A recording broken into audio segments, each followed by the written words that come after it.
guys, I'm Kim Hartz, and today I want to give you some quick tips on how to photograph pets in studio.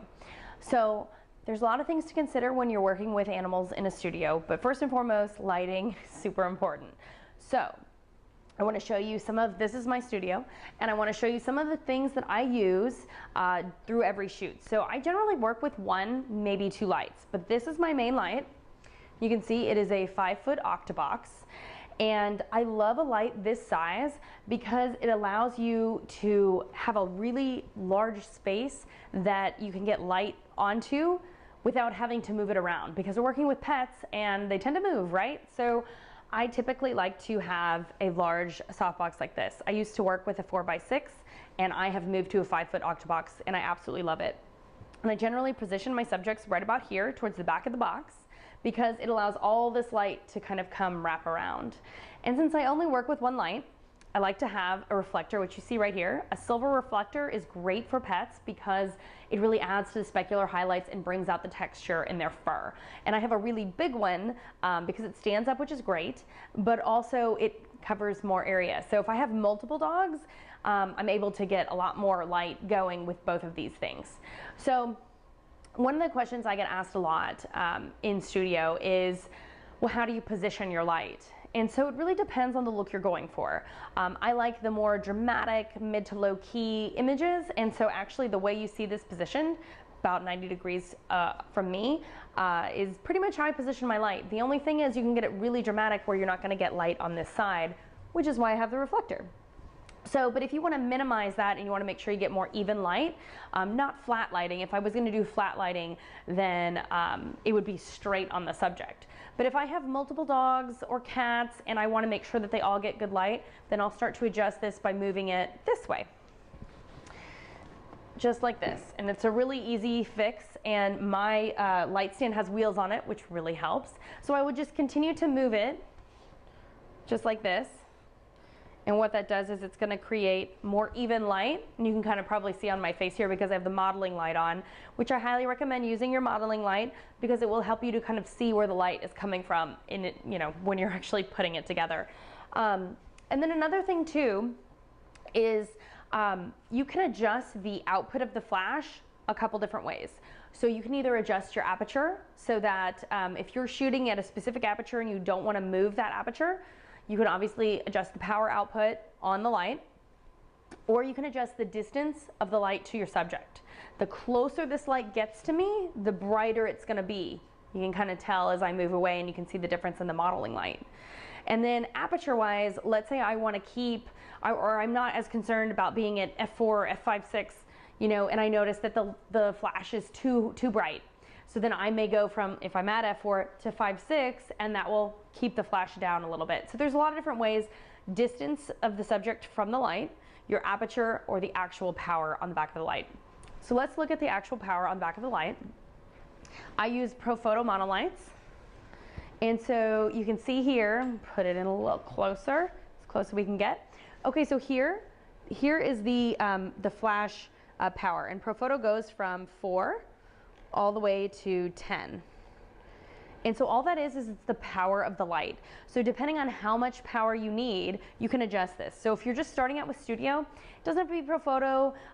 All different studio lights have power sources and different power levels. So if you want to start testing it out, you can go to the lowest power, and you always want to make sure you test so that you can dump the power, because whatever the power was prior, it will shoot that first and then go to the new power. But so in studio, I've learned that if I shoot at about 5.6 or 8, I'm usually in this range, about 6.5 on the power level. But I can tell, you know, depends on if I have a dark dog or if I have multiple dogs, I may need more power. So you need to make sure when you're photographing that you don't photograph a whole session and not check, because you really want to make sure that that power is consistent and the light output is consistent. So make sure you check. I always set up my lights in studio before my client ever arrives, and I test everything before they get here. I test the lights, I photograph my gray target, and I get everything completely set up so that when they walk in, we're ready to start. So that's something that you can do before each session to make sure that your lights are where they need to be. But when you start photographing, take an image and check it in your camera, check the histogram, make sure that everything is, you know, all set and you're not going to be missing detail in the shadows or blowing out detail in the highlights. Do that up front because it will save you a lot of time when you get through your entire session. But a great thing to do is play around with these lights. If you have a model at your disposal, then bring them up. If you don't, I actually have a large stuffed dog that I got on Amazon, and I'll put a link in the post to her, call her Rosita. And she's not up here because my kids keep stealing her. They love her, but I got, she's life size, and I did the Border Collie because she's black and white. So it allows me to make sure that I'm getting the right light for the shadows and the highlights. So that's a great option if you don't have a model at your disposal to practice your lighting. Getting a large stuffed dog, trust me, it's really great. But as far as positioning the lights, we talked about that a little bit. It really depends on what you're going for. Practice, practice, practice. One trick I do want to show you is if you don't have two lights, like for example I do, you can see this light back here. I use that as my hair light sometimes. It depends if I have a really dark dog and I need separation from the background. But a lot of times too, you can use this, and all you do is you can put it back here like this, and it's actually going to bounce light from this light back onto your subject, and it acts as a hair light. You obviously want to make sure you don't get it in the image, but that's a great way to have a hair light without having to have a second light.